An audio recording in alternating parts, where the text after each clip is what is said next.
Assalamualaikum warahmatullahi wabarakatuh. Kawan-kawan pencinta ESM Channel yang cerdas berani Medan yang ada di Nusantara dan luar negeri. Nah, kali ini setelah aksi 2 hari di Bandung, walaupun teman-teman aksi karena ada kesibukan lain yang harus kita laksanakan, aksi kenaikan upah terkait masalah penolakan undang-undang Omnibus Law dan penetapan UMK tahun 2022. Nah, kali ini saya kebetulan bersama dengan Ketua Dewan Pendiri PPNI sekaligus Ketua TPWA Bang Egy Sujana Mastar. Allahu Akbar. Allahu Akbar. Gimana Bang kabar Bang hari ini Bang? Alhamdulillah ala kulli hal. Jadi selama rejim Jokowi ini lebih parah daripada zamannya Soeharto. Apa ukurannya? Jadi terkait masalah kesejahteraan kaum buruh dengan adanya undang-undang cilaka ini, undang-undang cilaka juga. Jadi kalau Soekarno itu orde lama, ya kan? Nah kalau Pak Soeharto itu kan orde baru. Nah rejim Jokowi ini perpaduan antar keduanya bakal lebih parah, jadi orde lama. Orde laba. Jadi laba dan lama dan baru gitu kan digabung jadi laba. Karena kerjanya cari bisnis mulu sama rakyat gitu kan. Cari laba, orde laba. Kalau jadi double laba-laba. Nah, laba-laba. Tapi sarangnya yang rapuh kalau kata Al-Quran. Selemah-lemahnya sarang itu ya laba-laba. Jadi sebenarnya dia lemah. Gitu loh. Nah ini Bang, atau orderan. Nggak apa tergantung orderan. Iya. Tugas partai. Iya. Kepala dia bilang, tenang, undang-undang cipta kerja ini tetap berlaku. Saya jamin semua investasi dan ini tetap aman. Lo kok bela investor bukan bela rakyat, gimana? Ini presiden kita ini. Nah ini Bang, saya mau tanya nih. Yang kemarin rame-rame nih, putusan kontroversi Mahkamah Konstitusi yang bersyarat itu kan. Nah tentunya kan tidak lain dari biasanya gitu loh. Jadi pahami di masyarakat yang pertama itu adalah menyatakan pertimbangan hukumnya ya, bahwa undang-undang Omnibus Law ini tidak memenuhi unsur formil, melanggar ketentuan Undang-Undang Nomor 12 Tahun 2011 tentang peraturan pembuatan undang-undang. Ya itu jelas itu Mahkamah dalam pertimbangan hukumnya dari Majelis Hakim menyatakan itu terjadi sudah cacat formil. Nah, sehingga dinyatakan inkonstitusional. Cuma yang disayangkan ketika pindah ke amar putusan kok berubah menjadi inkonstitusional bersyarat. Nah ini yang jadi banyak kekecewaan dari kita ini kaum buruh, terutama kawan-kawan yang melakukan judicial review, juga kawan-kawan yang selama ini apalagi ini mengawal penolakan itu di jalanan. Sehingga Mahkamah Konstitusi banyak istilah sekarang, ada bilang mahkamah konstitusi, ada bilang mahkamah kalkulator, ada bilang apalagi mahkamah apalagi ini kompromi dan lain sebagainya. Bu, Abang seperti apa Bang? Ya, dalam perspektif ilmu hukum itu kita mendasari kepada pendekatan ilmiah ya, ilmu hukum fisik. Ya. Banyak orang kurang menyadari bahwa ilmu hukum itu didasari oleh variabel-variabel ilmu yang lainnya, seperti filosofis, historis, sosiologis, psikologis, dan yuridis itu sendiri. Nah itu paling tidak yang mendasari ilmu hukum, backgroundnya. Jadi ilmu hukum itu nggak bisa berdiri sendiri, harus terkait dengan lima elemen hukum tadi. Baru disebut hukum. Yang kedua, moral ilmu hukum, moral. Itu kejujuran, kebenaran, dan keadilan. Ini berlaku seluruh dunia, bukan cuma Indonesia. Karena sifatnya universal. Jadi tidak boleh hukum jujur, itu benar, adil. Jadi hukum itu tidak boleh menyenangkan sana sini dong. Nggak bisa. Oh, begitu. Hukum itu harus berpihak Harus kepada kejujuran, kebenaran, dan keadilan. Tidak ada abu-abu. Jubedil itu ya. Ya, jubedil. Iya. Nah, untuk sampai kepada jubedil, harus dengan metode berpikir OS. Objektif, sistematis, toleran terhadap satu situasi yang dihadapi, sehingga mendapatlah satu keutuhan ilmu yang disebut ilmu hukum, yang pada akhirnya menjadi rujukan kejujuran, kebenaran, dan keadilan. Jadi kalau sudah jadi hukum, artinya sudah jadi undang-undang, itulah kejujuran, kebenaran, keadilan dalam berbangsa dan bernegara gitu ya. Nah, kedua, tadi saya mendengar atau saya juga mempelajari sekilas ya, karena nggak ngapain sebenarnya udah malas ngurus-ngurusin begini ya. Jadi secara keilmuan saya nggak bisa lepas karena keprofesoran saya juga mau mengerti persoalan ini. Tentunya juga tanggung jawab moral abang kan. Karena kan nggak boleh abang mengetahui sesuatu abang tidak sampaikan. Iya, tidak salah. Itu menjadi kedurhakaan tersendiri. Iya, itu. Nah, poin pentingnya adalah kaitan dengan objektivitas yang kita bahas ini kan putusan MK. Iya. Yang orang banyak bilang ada yang banci, ada yang bilang ambivalen, ada yang bilang macam-macam lah, segala macam sumpah serapah kepada MK. Iya. Bagi saya, kita harus tetap pakai adab dalam pengertian kajian keilmuan. Nah, adab dalam konteks kritik ada beberapa hal yang mesti dimengerti oleh siapapun dalam pengertian yang mau mengkritik. Kritik saya berangkat dari aturan main yang disepakati oleh bangsa ini, yaitu jadi undang-undang. Kalau udah jadi undang-undang itu artinya kesepakatan bangsa. Suka tidak kan suka, lewat dengar pendapat, lewat segala macam. Suka tidak suka, baca atau tidak membaca, melihat atau tidak, dianggap tahu. Dianggap tahu. Oleh karena itu etikanya adalah bahwa MK telah bunuh diri. Waduh, dengan bunuh diri terhadap dirinya sendiri lewat etikanya. Orang kalau sudah tidak beretika jangan harap bisa beradab. Nggak mungkin. Nggak mungkin. Itu bukan lagi para hakim. Dia tukang sihir. Kalau baca Quran tukang sihir. Tukang sihir. Kalau bahasa intelektualnya penjahat intelektual. Iya, penjahat intelektual. Penjahat intelektual. Dia mampu memanipulasi, menyihir yang tidak baik jadi baik. Yang baik menjadi nggak baik. Tapi kadarulahnya tetap aja penyihir. Pasti selalu ketahuan penyihir, namanya penyihir. Dari zaman Nabi Musa juga ada ketahuan. Zaman Firaun. Jauh ribuan tahun sebelum Masehi. Tukang sihir sekarang adalah para intelektual. Padahal gelarnya profesor dong. Itulah namanya tukang sihir. Kalau nggak pakai profesor dokter susah. Tukang sihir. Perampok demokrasi. Pembegal bukan perampok. Pembegal demokrasi. Jahat. Pembajak. Jahanam. Jahat. Si intelektual itu. Nah, apa yang saya sangat risaukan? Etikanya tadi sudah diketahui dalam pertimbangan hukumnya cacat formil. Nah, kalau udah cacat formil, ya bagaimana materialnya dong? Iya, otomatis bang. Jelas. Telah sekali dia ngakui kok. Dia ngakui. Itu yang saya maksud bunuh diri. Itu dia dalam pertimbangannya itu dia jelas menyatakan. Itu dia bunuh diri. Bunuh diri intelektualnya sebagai tukang sihir. Tukang sihir ketahuan, Yang disayangkan kok itu pun yang putusan yang menyenangkan sana sini, ya kan? Bukan kita nggak disenangkan. Tidak dia nyenangin Jokowi ya. Iya, ini ada 5 orang nih yang menyatakan bahwa itu inkonstitusional bersyarat. Tapi yang disayangkan ada 4 lagi nih yang dissenting opinion. Parahnya ketua MK itu sendiri siapa namanya? Anwar Usman. Waduh. Apa dia pendapatnya? Ya itu dia mendukung lah itu. Yang jelas maunya dia omnibus law ini tidak inkonstitusional gitu loh.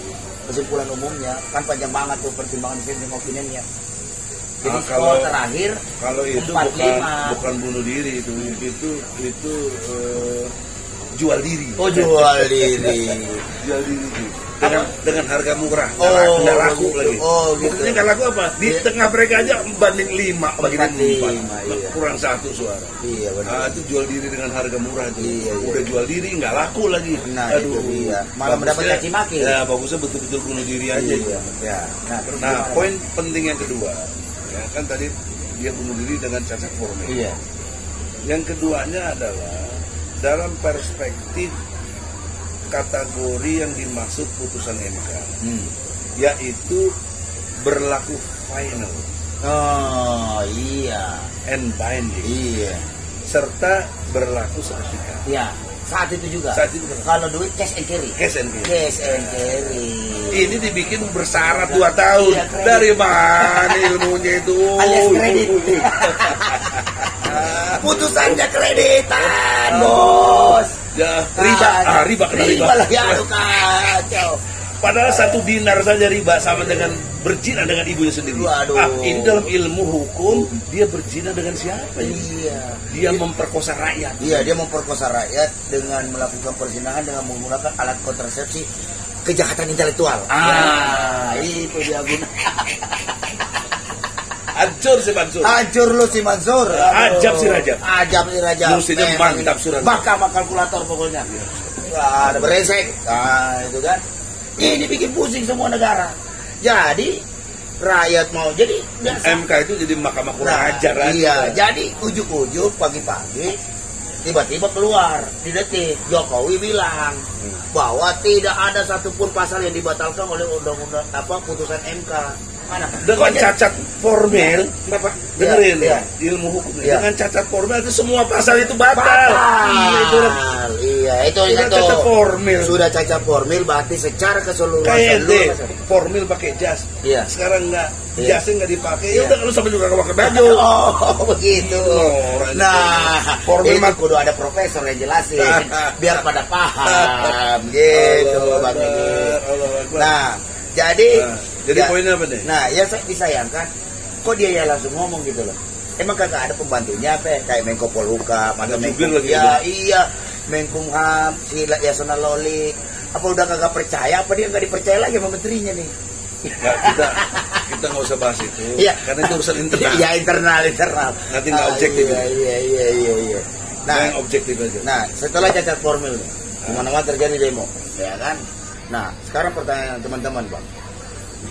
Apakah kan kalau Jokowi suruh cabut kagak bakal mungkin dah. Gak mungkin harga diri persoalannya karena dia bangga-banggakan ini undang-undang di apalagi nih di pidato kenegaraan tanggal kalau tidak salah 16 Agustus. Ya. Dengan bangganya dia bawa inilah undang-undang pertama Omnibus Law yang terbaik selama 7 kali ganti presiden baru di periode Jokowi ada undang-undang Omnibus Law. Ternyata cacat formil. Jadi dia menelanjangi lagi dirinya sendiri. Nah, pertanyaan serius saya, kalau dia kan nggak mungkin nih. Nah, sekarang apakah bisa DPR RI membatalkan itu secara keseluruhan? Sangat bisa. Dasarnya, Bang? Sangat bisa. Dasarnya dong. Pasal 5 ayat 1 Junto pasal 20-21 UUD Mbak Kira. Yes. Bahwa konstruk hukum, yes. Bangunan hukum yeah. di Indonesia yang membangun adalah Presiden dan DPR. Yeah. Jadi kalau Presiden mengajukan rancangan undang-undang, DPR berfungsi menyetujui. Yeah. Sebaliknya kalau DPR yang mengajukan rancangan undang-undang, Presiden menyetujui. Itu 3 pasal itu. Yeah. Bahkan lebih jelas sebelum amandemen, pasal 5 ayat 1 itu mengatakan bahwa Presiden memegang kekuasaan tertinggi dalam membentuk undang-undang dengan persetujuan Dewan Perwakilan Rakyat. Iya. Jadi pertanyaan Adinda tadi berkait dengan apakah DPR bisa punya hak? Punya. Di pasal 20-21 itu. Oh. Jadi saran saya harus bergerak. Iya. Datangi DPR. Iya. Minta DPR berfungsi. Nah itu. Jangan disfungsional. Nah itu kemarin saya sudah gugat nah, DPR. Itu dia makanya. Disfungsional tapi belum sidang udah dikalahkan. Takut dia. Takut berdebat. Iya. Hakimnya di bedol desa ganti. Kalau kalian gentle berani punya duit banyak, sewa lawyer yang paling top. Lawan kita. Iya, siap. Tuh dengerin tuh. Jadi kawan-kawan begini nih yang lagi rame-rame di Bandung. Seandainya Ridwan Kamil gubernur Jawa Barat, Anies Baswedan gubernur DKI dan Bapak Wahidin ya gubernur Banten masih menggunakan PP 36 yang sumber dari undang-undang yang cacat formil tadi, undang-undang Omnibus Law, maka sebaiknya buruh ini udah duduki aja DPR, paksa DPR untuk batalkan itu undang-undang, selesai perkara, kelamaan lobby-lobby gitu loh. mereka ini semua jadi kepala batu karena diancam ada intervensi bang dari pemerintah pusat bahwa kalau misalnya bupati, wali kota, ya kan gubernur tidak mengikuti PP 36 akan diberikan sanksi administrasi dalam bentuk bantuan dana DAK atau DAU itu dihambat selama beberapa bulan, terus macam-macam lah, bahkan sampai pemecatan. Nah ini kan menurut saya kok ada bupati, wali kota, gubernur mau mensejahterakan rakyatnya, lo kok presidennya larang gitu loh, gimana ini, bingung saya. Padahal tugas presiden kan mensejahterakan rakyat. Iya, bahkan mencerdaskan. Iya, ini udah bikin bego, menjaga tumpah darah. Ini artinya kita dibikin bego, sekaligus juga dibikin menderita. Gimana kita sejahtera ini? Istilah intelektualnya kemiskinan struktural. Nah, kemiskinan struktural. Karena struktur kekuasaan dikuasai presiden. Yes. Maka dia dengan strukturnya menekan, memiskinkan, membuat penderitaan pada rakyat. Nah, jadi ini Bang, makanya ini namanya penguasa yang zolim. Iya, oke Bang. Jadi saran intelektual saya. Himbauan dari Bang Egi. Dalam kajian ilmu. Iya, dalam kajian bukan onani intelektual. Ya, dalam perspektif ini ilmu hukum yang bisa diterapkan. Iya, dalam perspektif hukum secara osjubedil tentunya. Ya. Mohon punten. Satu. Yes. Satu. Tuh, dengerin tuh, satu. Kalangan buruh dan para intelektual yang masih punya kesadaran, berbangsa dan bernegara, dalam mencintai NKRI, siapapun dia, kelompok apapun, tanggal 9 datang ke DPR tuh. Mari sama-sama. Iya, hari anti korupsi. Nah, itu tuh bandit-bandit koruptor tuh nongkrong semua sih tuh. Kalian kita datangi, tapi prosedur dipenuhi. Tentunya ada pemberitahuan polisi sahabat kita. Iya. Jangan kita bikin susah dia. Iya. Tapi polisi juga jangan bikin susah kita. Iya. Sama-sama saling menjalankan tugas dan kewajiban. 86 lah. Nah, karena ada undang-undangnya. Undang-undang nomor 98. Pasal 13. Justru polisi harus memfasilitasi kita para demonstran ini ketemu dengan ketua DPR yang mau didemo. Nah, itu pasal 13, baca huruf ABC. Nah, itu jelas tuh. Ilmu hukum ini. Nah. Yang kedua. Iya. DPR RI-nya, lu jangan pada kabur lu. Tanggal 9. Ayo kita berdebat intelektual. Partai lu apa? Lu jagoan apa di DPR itu? Jangan pakai sok-sok suara banyak. Banyak dulu aktivis-aktivis dulu tuh. Yang jadi anggota DPR sekarang mana lu? Iya dong. Jangan jadi penipu rakyat lu. Ya betul. Ayo hadapin kita ini. Tanggal 9, jangan kabur kalian. Ya. Untuk supaya kita bisa berdiskusi secara elegan. Yes. Ya, tidak perlu kerusuhan, tidak perlu hal-hal yang membuat kita menjadi feedback lagi. Feedback jauh ke belakang, kita menjadi yang tidak bermoral. Gedung DPR itu gedung kita, gedung rakyat. Kami tanggal 9 mau datang. Jangan kalian kabur. Terutama pimpinan-pimpinan itu, Ibu Puan yang terhormat dan para wakil DPR RI-nya, lu jangan kabur. Dan sah-sah saja ketika rakyat juga mendesak Anda untuk bersidang untuk mencabut itu undang-undang Omnibus Law tanpa syarat. Gak usah tunggu-tunggu komando istana lagi, itu permintaan rakyat. Lu wakil siapa? Lu wakil istana, wakil rakyat. Itu dia. Yang ketiga. Poin pentingnya adalah kita membicarakan fungsi kalian.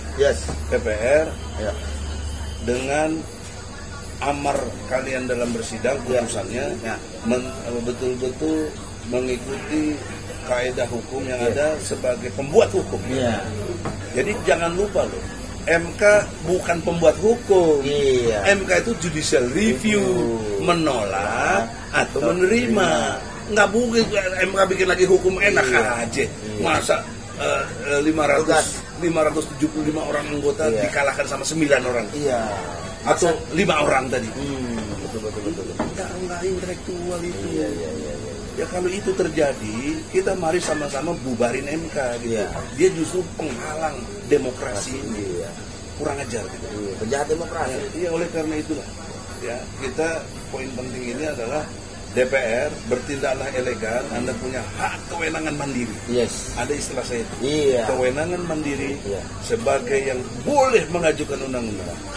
Maka saran saya, ajukan undang-undang kalau dalam waktu singkat kan susah. Iya. Berlakukan saja yang dulu yang Iya. Undang-Undang nomor 13 Iya, itu yang masih banyak diterima buruh itu. Iya, betul. Relevansinya betul. masih Iya. ada. Dan semua undang-undang yang ada yang 78 itu Yang berlaku kan, 11 item dari Omnibus Law itu tidak berlaku, Tidak berlaku. kembali kepada fungsi masing-masing. Iya. Sementara begitu, Nah, itu. daripada 2 tahun suruh memperbaiki diri, apa yang memperbaiki diri, sidang juga nggak pernah, Iya, bolos saja kerjaannya. malah berpotensi menjadi politik transaksional Oh, lagi. transaksional lagi, membayar Itu. lagi.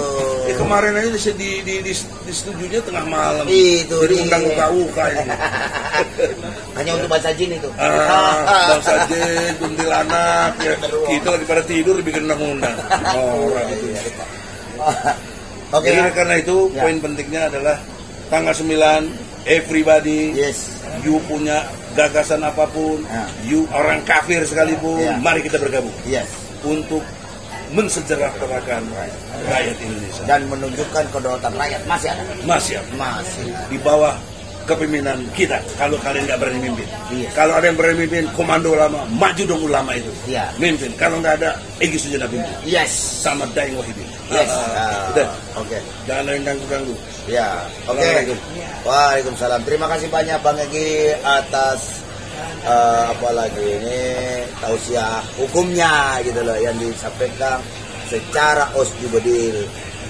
Jadi bagi para pemirsa penggemar Egy Sujana Master Channel harus cerdas berani militan. Nah, kita tunggu, kita buktikan. Oke. Subscribe. Jangan lupa Like. and subscribe channel ini. Demikian. Egy Sujana Channel. Cerdas, Cerdas, berani, berani, militan. Sampai ketemu lagi. Allah Akbar. Assalamualaikum warahmatullahi wabarakatuh.